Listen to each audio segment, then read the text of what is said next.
is Vicky. I'm with Farm Diggity, and I have a special guest today, and it is Paul Turner. He is an ultramarathoner. He just completed a race in Alaska. It was on the Iditarod Trail, 306 miles you went. It took you 8 days.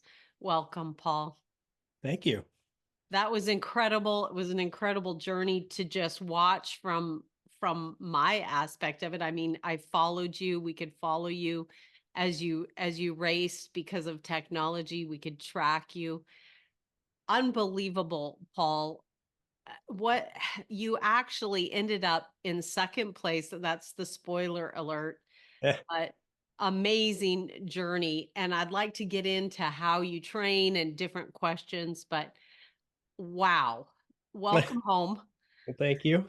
Tell me a little bit about this journey. You start off and you go into Alaska, fly Yep. in, I'm assuming. You went by yourself? Yep. Yep. I flew up to Anchorage a couple days before the event started. I went on a Friday, and then on, let's see, that Saturday we had like a pre-race meeting.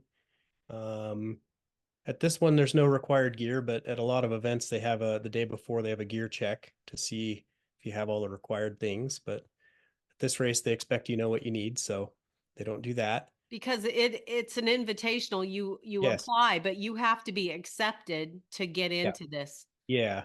Yeah. And I've been doing winter ultras for well, I've done for 9 years now, and I think I've done 12 or 13 of them.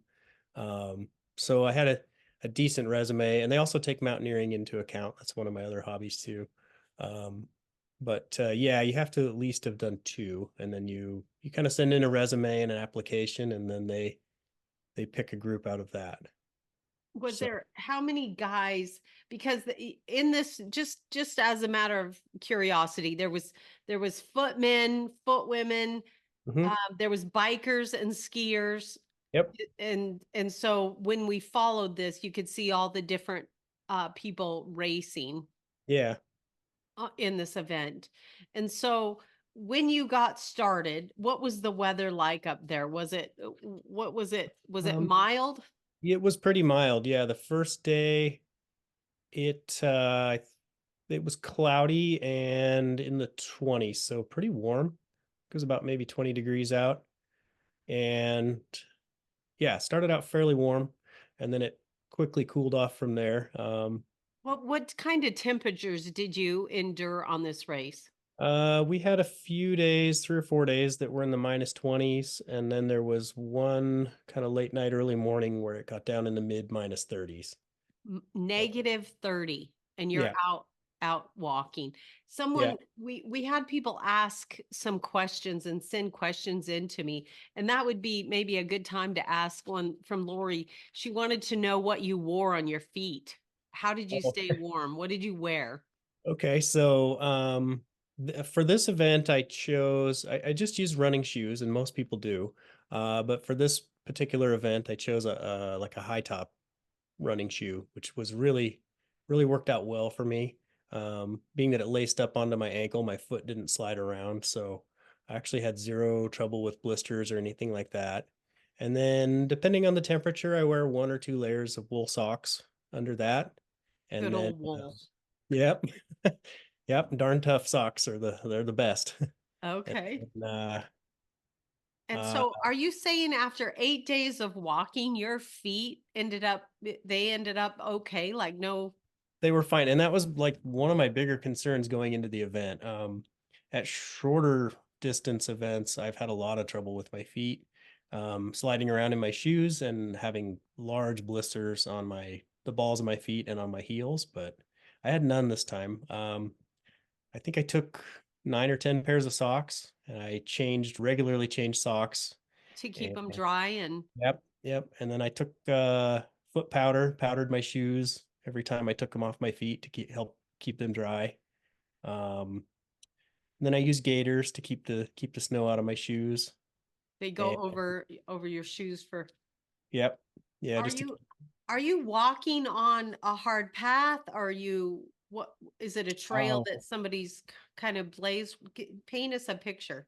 well, so every year the trail's a little different, and it ultimately comes down to who rides the first snow machine out on the river or through the woods or, where. Okay.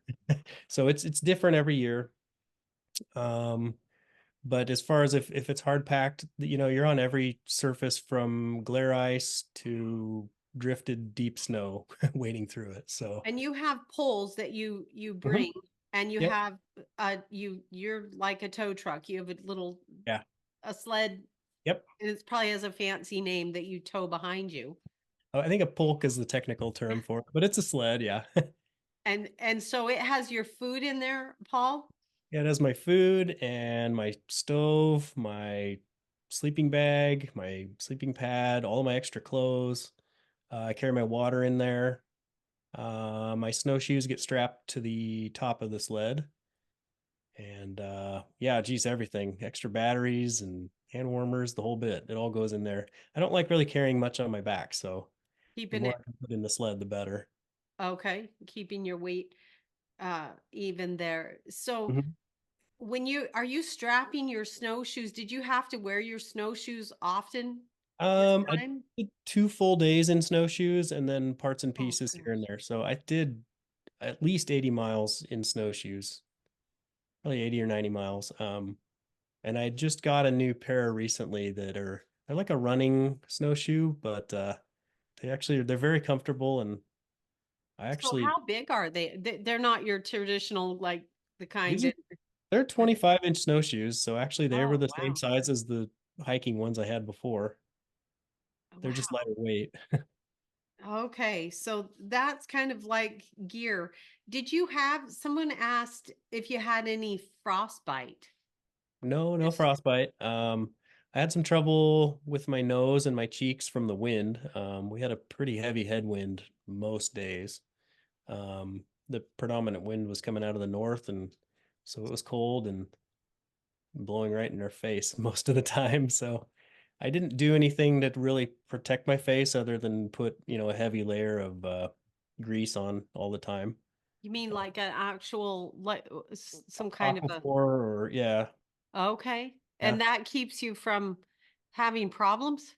It helps. It definitely it helps with frostbite and I put, sunscreen for the sunny times and uh helps a little for the wind, but I ended up with, like the tip of my nose and my cheeks were kind of turned brown and then after the event, like my whole face peeled off. But Oh my goodness.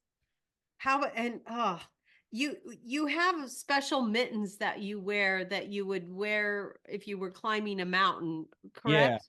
yes, And I do. Yeah, so I've invested in some pretty nice mittens, which is really a must. I think they're um they're like a two layers. It's like a heavy mitten and then another mitten that goes over the top of that.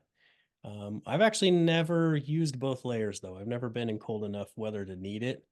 I always wear a liner glove, like a wool glove, so that in there. inside, yeah, because it's hard to eat or hard to do, do zippers or whatever with mittens on. But so you're taking your hands in and out of your mittens all the time. But Right. really, when it's cold like that, you really don't want to touch metal or anything. That's what you said. It's actually dangerous for your hands to That's how you can get frostbite real easily is touching metal or something. wow. So Uh, liner gloves are a must. and you have a sleeping bag because you sleep on the trail and you Yeah. said this year that was one thing you said you do a little different, but Yeah. you're actually you're there's checkpoints, but you're actually sleeping out on the trail. Yeah. So not all of the checkpoints. Some of them you can sleep at, some you can't. And for the most part, trying to sleep in the checkpoints was difficult for me. I tried and I ended up just spending a lot of time that I didn't need to, trying to sleep just with the commotion of people coming and going and fiddling with their gear and eating and, just noise, talking. So yeah, you end up I slept outside uh 4 or 5 times, I think five. Um and so yeah, I have well, bivy is what it's called, and so What does that look like? What is it when uh you're not putting up a tent? no, I try to What find a place that's at least sheltered by some trees or a snowdrift or something like that, and then you stomp out a flat area, and then I lay down a ground cloth and sleeping pad, and then my sleeping bag is inside of what's called a bivy sack, which is a just a waterproof bag that goes over your sleeping bag. Um, and then that's how you sleep. I I'll be this year getting a warmer sleeping bag. Mine, in the past, just sleeping one night in it or something, it's been fine, but multiple nights out, it was not warm enough. I have a -30 bag, so theoretically it's fine, but and it was. It's safe sleeping in it, but it was cold. Right. And you said that that's kind of one thing that you learned and that you needed to do different is to Yeah. improve the sleeping arrangement that you had. Yeah, I need to invest in a much better bag. The warmest one they make is a -60, and that's what I'm getting. And it's actually it's a down one that is probably about the same weight as the one I have, so and about the same size when you compact it. Well, that brings me to Mary. Somebody named Mary, Mary Martin sent me a note, and her question, she had a couple questions, but because you mentioned that bag, I just want to mention this. She said, um, I know there are several of us that would have liked to sponsor you, but how do we set that up?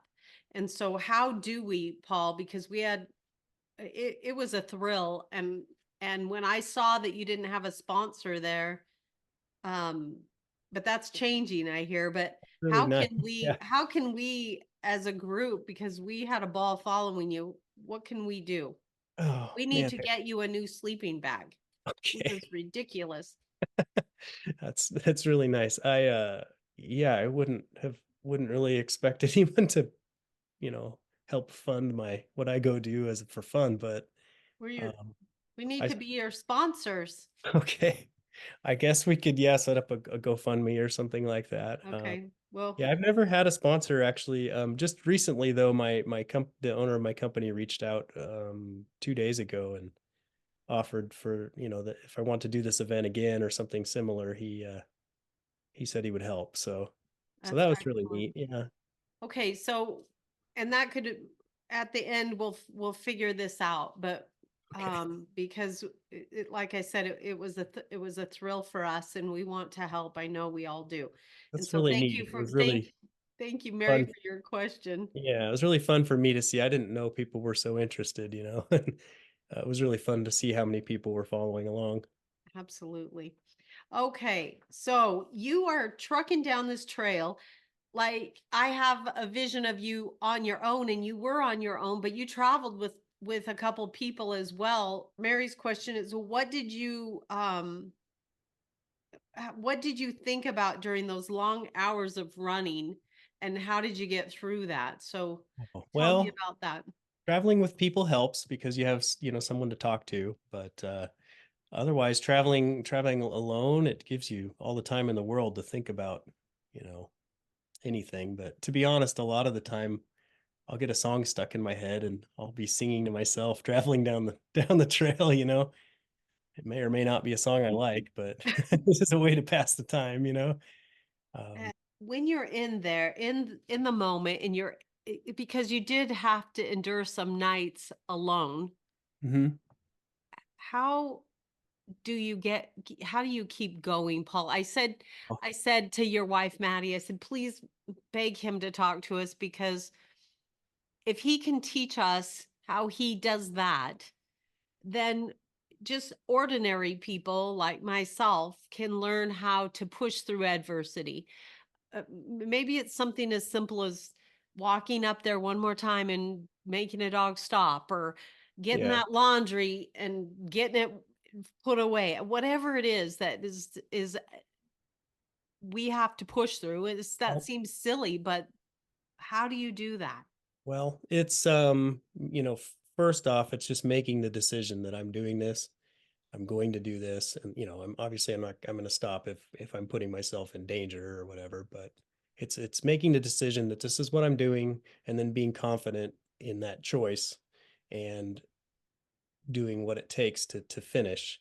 And then, looking at the whole event is just it's too much to wrap your head around in the moment. So, especially at night when you're sleepy, breaking the distance down into little pieces, and sometimes that's, getting to the next lake or to the next turn in the trail or to the next checkpoint. But there's a lot of times when it's just getting to the next tree, or getting to as far down the trail as I can see. If I pick something out, I do a lot of that, just picking something out down the trail that I can still see with my headlamp, and okay, I'm getting to there. And then when I get there, I get to the next. Um, some courses have reflectors down the trail, and that really helps if there's a reflector every quarter mile or so, and you can see something flashing ahead in your light. Yeah. Okay, we're going to there. And then okay, we're going to the next, and to the next, and to the next. And small pieces like that are much easier to bite off than, oh, I need to go 30 more miles before I can stop, that kind of thing. Right.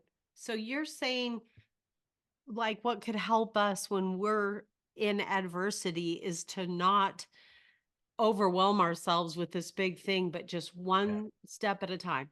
Yep. Make your bed, put your stuff away, Yep. get out there one more time. Yep. It's just walk out the door and train one dog Yep. and then train the next dog or Yeah. whatever it is that is in front of you personally. It's Yeah. break it Well, into small pieces. breaking it into small pieces, yeah, for sure. And then I don't know with the dog training, but with the training I do, the hardest part is getting out the door. Once I'm out, I love it once I'm, warmed up and half an hour down the road. Um, I don't think I've ever gone on a training run that I wished I hadn't. I always feel better when I afterward, and Right. makes Getting me feel good. started. So, yeah, just getting started is the hard part. Getting motivated to leave the house. That's how you train. Did was there ever a time on this journey, on this 8 days, Mhm. that you wanted to quit? Did you want to did you get into a dark time? I had some kind of dark times in the middle of the night, but wanting to quit, no. I never wanted to quit at this event. I've been other events, yes. I've definitely had some pretty major arguments with myself about, why do I do this to myself? What are you doing? Especially at events that I've done before, going back and doing them again sometimes is even harder. Uh, Really? yeah, yeah, just because you've already seen it, you've already accomplished it. So doing something for the second, third, or fourth time sometimes is Is rough. harder than the first time. Maybe physically easier, but mentally it can be harder. Interesting. Because before you have this cake, this carrot that Yeah, you've got to achieve, but you've right. already done that. So Yeah, you've that's already done another it. that's Mhm. another mental Yeah, so keeping aspect of it. keeping things new helps for sure. Right. Right. Yeah. Interesting. So, okay, let's get back to the to another question. You know, one thing that with me because my family followed you as well, by the way. Yeah, And neat. one person said, "Why? Why does he do that to himself?" But as you said, it was interesting. I didn't know what to expect when I finally got to meet you, but you take good care of your body. It's not as if you're just out there thrashing yourself. You're very health conscious. And on this journey, you said you slept more, Yeah. and so you're not just like beating yourself up necessarily, or are you? At this event, no, I went into it with the mindset of I wanted to experience it and enjoy my time out there, and I really did. I stayed positive most of the time and really was just there to have fun and see a new trail and see the mountains, and I really loved it. I had a great time. Isn't that's well, you're an outdoorsy guy, Yeah. and I guess that's part of your motivation, isn't it? Just to Yeah. get to see the sights, and the Yep. sights you saw are incredible. Oh yeah. Um, Someone wanted to know what was, and this is Julie Hmm. said, "What can you share one of your most challenging moments you faced during the Iditarod, and how did you overcome that?" So my sleeping arrangement was tough. Sleeping outside was tough in the cold. And one time in particular, going up over Rainy Pass, which is, the route crosses the Alaska Range, and it doesn't get particularly high, but it is alpine and above tree line. Um, the night that I tried to do that at night, and the wind was blowing really hard up there. The snow was drifted, so it was hard to see the route or hard to know where to go. Um, and then just, thinking I could push through a night out there, and I ended up bivvying behind a snowdrift, not too far from the pass, but that was a tough night. Just the cold and the wind and the not being able to find the route very well. But I wanted to ask you what was the scariest thing that's ever happened to you in your marathoning and your ultra? um so let's see. Because you've done 115. Am I Yes. right? Yeah, I've done 115 times. I've gone a marathon or farther. Yeah, in the last 15 years now. Um, I think the scariest thing was one time, I've done an event called the Arrowhead 135 in northern Minnesota. It happens in January every year. I've done And that 4 times now. And one of the first times I bivvied outside in -30 temperatures, I was pretty drained and moving slow and already cold when I went to set up my bivy and sleep. And I thought that I damaged my hands and feet doing that, mainly my hands.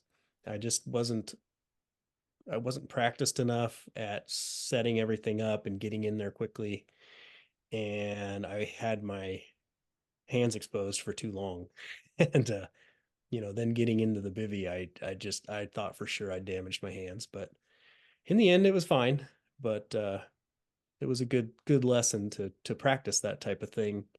It's hard to mimic those conditions at home here in Oregon, but um, you need to practice what you need to do quickly. that was a question somebody had. They wanted to know how you get ready for this and how you mimic those conditions. How do you train for where you're going to Oh, be? before so I've been doing them I've done the winter events now for like 9 years, and in that time I've done I think 12 or 13 of them. And leading up to the first one, I spent a lot of time at the beach, running in dry sand. Um, I have a tire that I can pull, to mimic the pulling the weight of the sled. Um, and then other than that, it's mostly just putting in lots of miles, lots of time on feet. And I do go to the gym once a week, and part of that is spending, a good amount of time on a stair machine, just climbing, climbing, climbing, Right. And But so you mimicking you the you conditions don't are, re- you're not really mimicking the cold, but you're mimicking the getting through the cold and then kind of using your good gear. yeah, it's a lot of it's just experience, and yeah, doing longer and longer events in the winter, and getting to know my gear and what works and what doesn't.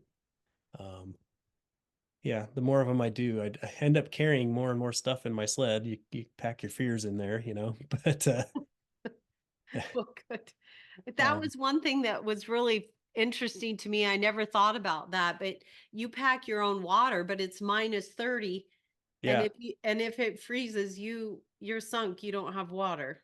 yeah. Well, I carry a stove, so at this event, 2 or 3 times I stopped and melted snow to make water. Um, the setup I use in the -20s, it'll keep water. If you start with warm water in the bottles, it'll last for about 24 hours. And I carry either 3 or 4.5 liters of water. 4.5, it's going to be partially frozen at 24 hours, but um, yeah, insulated water bottles, and then I take one of my down coats and wrap them up in that, and And you that actually put your water bottles in your sleeping bag so they I don't do. freeze. Oh, Yeah, yeah. Well, okay. for one thing, if they're recently made, they're warm. They help warm up Right. the sleeping bag. But yeah, for two, then they don't freeze. So, yep. Liz, that was a question from Liz, and she also had this question. I was curious about what was something that he thought would be challenging that turned out to be easier than he thought, and what was something that he didn't anticipate that turned into the bigger challenge, which is probably your sleeping bag, which is what we're all gonna fix. The And sleeping then, definitely and what was harder. what Yeah. what was what were you pleasantly surprised about? What came out easier than you thought? A few things actually. So I think we talked about my shoes, but yeah, my feet, not having blisters and not having major foot pain was a huge plus. Um, Eating was a lot easier than I thought. In the past, I've had a lot of trouble with heartburn and things, and I think I took one Prilosec the whole time I was out there. Because you're jogging up and down and Yeah, trying yeah, to eat an enormous amount of food. Is that yeah, and a lot of sweet food too. A lot of at a shorter event, I might eat more candy and just junk food, quick calories type stuff. And okay? that's when I ate more real meals, which really helped. And then it's being that I slept more, I didn't have any like weird stuff happen at night. In the past, at events where I might push through for 135 miles, or I did a 160 where I only slept for about 2 hours the whole time. You went 160 miles and you Yeah, slept for 2 hours. yeah, and with doing that, with sleep deprivation, you can end up with having some pretty intense hallucinations. Um, Tell and me that what can be anything happens. from, you may see a checkpoint or see the finish line 40 times before the real one's there, or it could be, That's scary. gosh, I've seen one of our dogs sitting on the side of the trail watching me. I saw one time a woman with a pink headband walk out onto the trail. I thought I was like close to the finish. In all reality, I was still a few hours from the finish line in Minnesota. And she walks out on the trail, takes a knee, takes my photo, and then walks back to the side of the trail and turned into a piece of lath with a pink ribbon on it. you know, Things like that. Uh, Wow. and then, especially at night, you get the tunnel vision kind of just seeing what your headlamp can see. So the things in your periphery are really interesting. You see animals, oh, I've seen a lot of buildings and trains and things that just aren't there. It's Always just just the point. in your mind. Yeah. Hallucinations. Yeah. I Wow. didn't have any trouble with that at all. And that's partially because I slept so much, which was really helped. And so how are are you saying to yourself, this isn't real? I know this is, I know it's not real. Yeah. and just keep walking, Yeah. It get to looked the next tree. right. Get to the next tree. Oh my gosh. Did you did you ever come to a point in a race where you just had to quit or you quit? One time. Yep. Uh I've done the race a couple times up in northern Washington called the Plain 100, and it's actually probably about 108 miles. And it's not a marked course. There's no checkpoints or anything like that. But you can do it all with a map and a compass.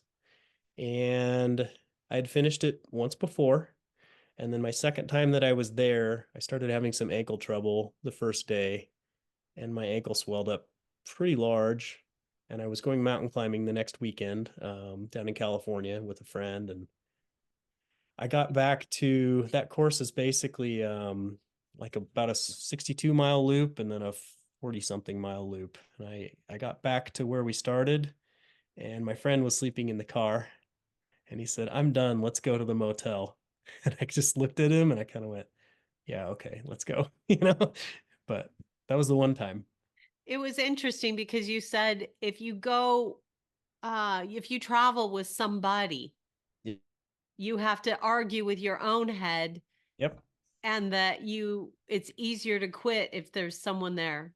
it is. Yeah. So as Tell much as I me love about it that. when my wife Maddie comes along, it is just one more thing to worry about. I'm worrying about her waiting around for me, or what is she doing while I'm doing this? And I know that sitting around waiting at these events can be pretty boring. So that plays into it for sure. And yeah, you're right. That time traveling with a friend, the whole time I was kind of thinking, well, geez, if I'm out here longer than Justin, then he has to wait around for me, So It's all mental. It's mental. yeah, it is. You Yeah. know the tricks. And you told me that you keep a diary.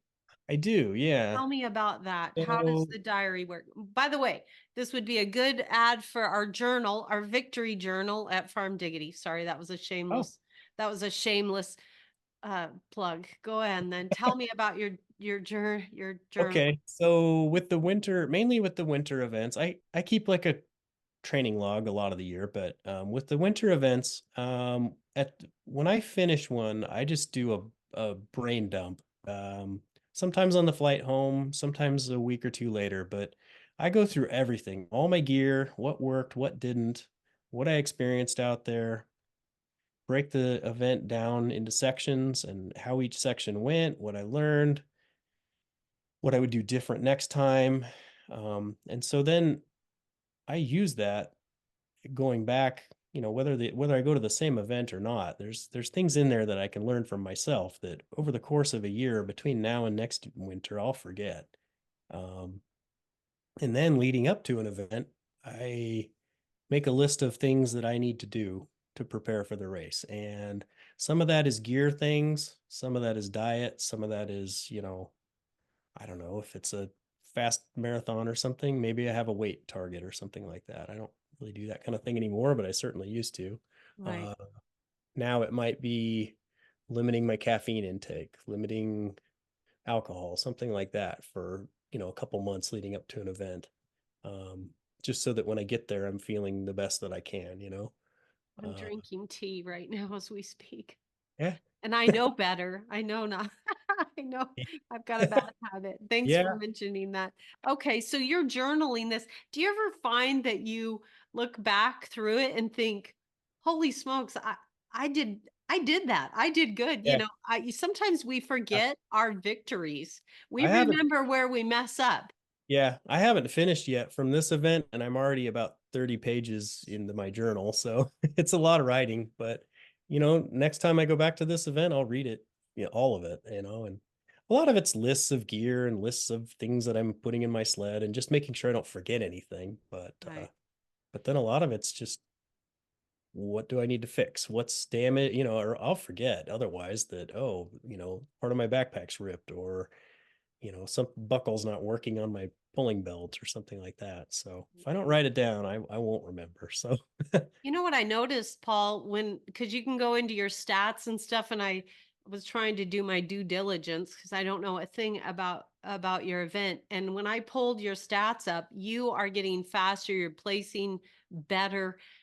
Is that knowledge that is yeah, you're it's getting experience. older, but you're getting smarter. Yeah.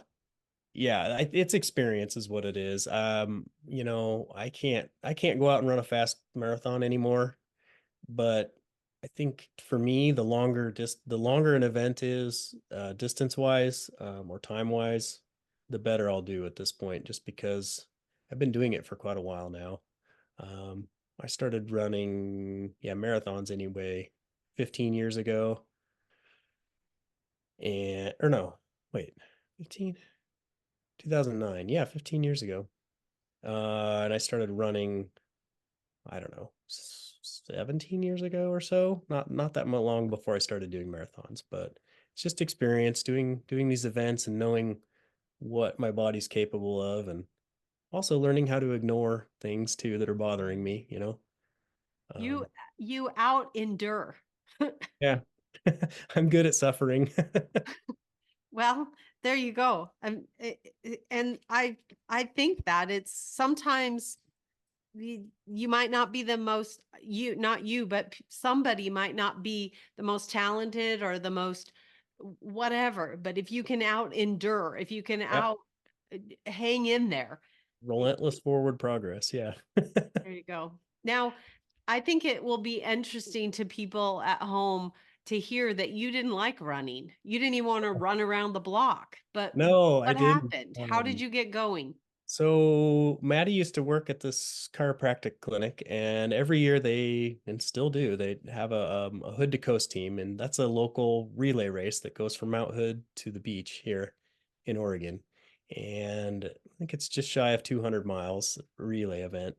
And every year they have a team, and she helped out with the team and drove the vans and things. And so they talked me into signing up for it one time. And when I started training for it, I hated it. Just even running down to the end of the road and back, I didn't like it, and I didn't think it was for me. But pretty quickly after starting, I got hooked, and wanted to know what I was capable of. So I spent a couple years running a bunch of half marathons. I did that Hood to Coast twice, and then I started doing marathons. At my first marathon, I saw these guys wearing Marathon Maniac t-shirts, and that's a club that started up in Tacoma, Washington. That it was a kind of small group of people.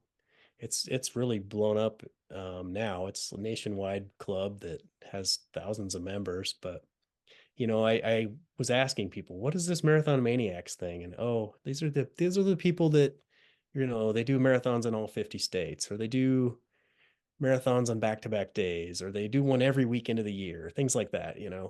And well, I got to know some of those people and learned about what they were doing, and I kind of got hooked and started doing some of the same things myself. So, Speaking of that, you do a marathon for at Thanksgiving, four yep. days, four Yeah. marathons. Yeah, there's an event in Seattle that is put on by some of these marathon maniacs actually. That there's one all 4 days, Thursday, Friday, Saturday, Sunday. And yeah, I love it. I've done it only because of COVID. I missed 1 year, but I've done it 5 out of the last 6 years, Mm, and unbelievable. done some other, yeah, 3 and 4 day marathon events around in other places too. But I really enjoy doing those. Wow. So l- let me bring you back to that trail that night. Now, when we followed you, because we could follow your progress, I'd get up at 2 in the morning because I'm always up at 2 in the morning, and I would see you and you'd be walking, and I was like, oh my gosh, I almost felt guilty because I was in my snuggy bed, and Oh, you were, and I could.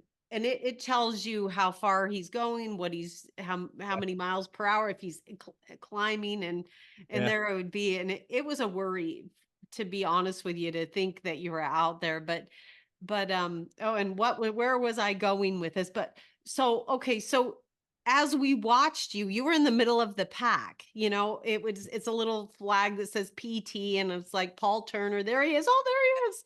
Yeah. And then all of a sudden, you are not in the middle of the pack anymore. What Yeah. happened that Um, made you know that you were going for it? Because you went for it. my And confidence kind of grew. I mean, this was a longer distance event than I had done before, and so I didn't know how my legs would hold up. But after a couple days, my legs still felt good. Uh, I was keeping a pretty consistent pace, and I realized that okay, I can push, and yeah, my confidence rose, and I was able to put in bigger days.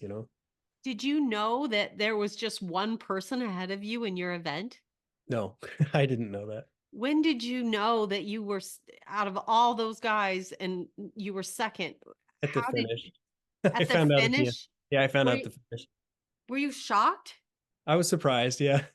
Oh man, but maybe not, because you obviously, I mean, you picked up your pace when you ended. You were at like it shows your miles per hour, and I was like, oh my gosh, you just got Oh, stronger at well, the that end. that whole last day I was in snowshoes, and when I got near McGrath, when I came into town, I finally hit a road that had been plowed that day. And so it was just a smooth, hard surface. And I did off and on, I ran a little bit coming into the end, and it actually felt really good to run at the end. Um, When yeah, you and were the body still felt good at the end too. I kind of, as I was approaching the end, I had this thought of just what am I going to do tomorrow? Yeah. You look good, and people commented on that with your end of the race picture. It's like he looks fine. He looks healthy. It was unbelievable how much you can push your body. What's funny about that picture is they didn't know that I finished. So I got to the lodge at the end, and I kind of yelled a, yeah, or something. I don't remember what, but I Yeah. remember yelling when I got there. And I went into the lodge and found a table with people sitting there, and I sat down and opened a beer, and I was talking to these people, and the race director walked by and said, "Oh, where did you come from?" And Really? yeah, yeah, I guess they said that for the last mile or two, they're unable to see the flag moving on the track leaders or Oh, something. right, I don't know. right. Because So they because didn't know I was there yet. yeah, I sent Maddie a text and said, "You got to be relieved that because he's almost there, you know." But then I couldn't see you, and then she Yeah, finally sent me a text back that said he made it, and I yeah, mostly was like, well, yeah, and I think I've told you this, but it brought back lots of good memories because my dad ran the grueling 850 when I was just a young kid, and he did the same path, Nana to Nome, yeah. um, and won that snowmobile race. And we listened to him on the radio, and it was the same for him. They didn't know that they had won until they Uh, got in, you know, and but we could hear them, and they were in the middle of the pack or whatever, and then the radio guy's like, no, that's the Sand Lake double trackers. They are winning. yeah, And I mean, it's in the middle of the night and you're like, no, but I was just a little kid, you know, and I helped him pack for yeah. that and got his, food and his all the stuff my mom and I shopped to get him prepared for that race, and danged if he didn't win. So you That's brought neat. just wonderful memories back Uh, for me because that was something, but cool. it was so great to follow you on that, Paul. Oh, thanks. And thank you for taking the time to meet with us and to inspire us to get going. And I think you said something about if I can just inspire one person to. Oh, yeah. If it really shocked me how many people watched on the track leaders, and I don't have a Facebook, but Maddie does, and just how many comments and how nice people were, and how many people were watching, and how many people said nice things. But you know, if people are watching and interested in what I'm doing, if if what I did inspires somebody to maybe, instead of watch quite so much TV this week, get outside and go for a walk or something and enjoy something outdoors, get outside and get healthier, that's a win. I'm thrilled if that happens, Yeah, we all don't have to do extreme sport, No, but we no, do have no. to.